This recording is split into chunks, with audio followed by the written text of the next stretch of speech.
पण आज बनवणार आहोत काजू करी. त्यासाठी 1 वाटी काजू, 2 बारीक चिरलेले कांदे, हिरवी मिरची, लसूण, टोमॅटो 3 चिरलेले, दही आणि धनेपूड, 1 वाटी म्हणजे 1 चमचा मोहरी, 1 चमचा जिरे, थोडीशी हळद आणि तिखट आणि मीठ आणि पनीर टिक्का मसाला. कोणी किचन किंग वापरला तरी चालेल. तर बघूया आपण काय प्रोसेस त्यात आहे ती.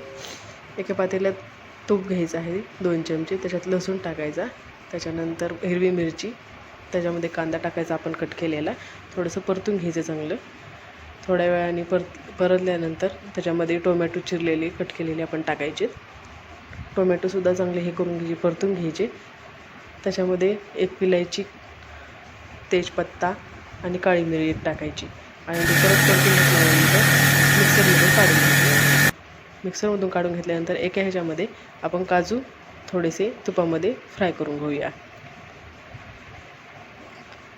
थोडेसे फ्राय केल्यानंतर बघा हे टेक्स्चर कसे छान आलेलं आहे याला.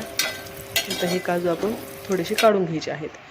तर मिक्सरमध्ये काढून घेतल्यानंतर हे मिश्रण असं तेलामध्ये टाकायचं आहे. तर बघा हे किती छान टेक्स्चर आलेलं आहे. त्याच्यामध्ये फेटलेलं दही टाकायचं आहे. 1 वाटी टाकलं तरी चालेल, असं काही नाही आहे. त्याच्यानंतर 2 चमचे तिखट, धनेपूड, मसाला टाकायचा आहे, हळद टाकायची आहे 1 चमचा. नंतर फेटून घ्यायचं आहे, चांगलं मिक्स करून घेऊया आपण ते टेक्स्चर. आणि पनीर टिक्का मसाला टाकायचा आहे 2 चमचे. तर तो पण चांगला मिक्स करून घ्यायचा आहे. मिक्स करून घेतल्यानंतर 2 चमचे मीठ टाकायचं आणि आपण जे फ्राय केलेले काजू होते ते त्याच्यात मिक्स करायचे.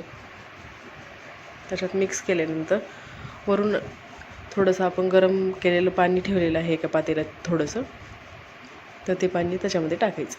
गरम केलेलं पाणी वापरायचं, म्हणजे भाज्या एकदम छान होतात. तर बघा आपली भाजी अशी झालेली आहे. खूप सुंदर अशी भाजी, चवीला पण खूप छान आणि कमी वेळेमध्ये होऊन जाते.